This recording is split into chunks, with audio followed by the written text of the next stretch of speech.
സുന്ദരമാണ്. ഭൂമിയിലെ സ്വർഗം എന്ന് പറയുന്നത് വെറുതെയല്ല. അവിടെ പോയി വന്നാൽ അറിയാം എത്ര മനോഹരമാണ് ആ ഭൂപ്രകൃതി.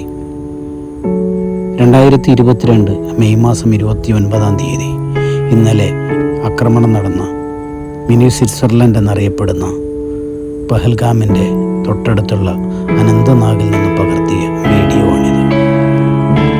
വല്ലാതെ വേദനിക്കുന്നു. പോയ ഓർമ്മകൾ, അവിടെ കണ്ട കാഴ്ചകൾ, അത് വല്ലാതെ പൊള്ളിക്കുകയാണിപ്പോൾ. ഈ മനോഹരമായ സ്ഥലത്ത് ഒരുപാട് ആളുകൾ രാജ്യത്തിൻ്റെ പല ദിക്കുകളിൽ നിന്നും ലോകത്തിൻ്റെ പല ഭാഗങ്ങളിൽ നിന്നും വന്ന് കാഴ്ചകൾ ആസ്വദിക്കുമ്പോൾ ഇനി അവിടേക്ക് പോകാനുള്ള ധൈര്യം, ചെറിയൊരു ഉൾഭയം എല്ലാവരിലും വന്നേക്കാം. അതുതന്നെയാണ് ഭീകരവാദികളുടെ ഉദ്ദേശവും. ആയുസ്സല്ലേ വലുത്. ആദരാഞ്ജലികൾ.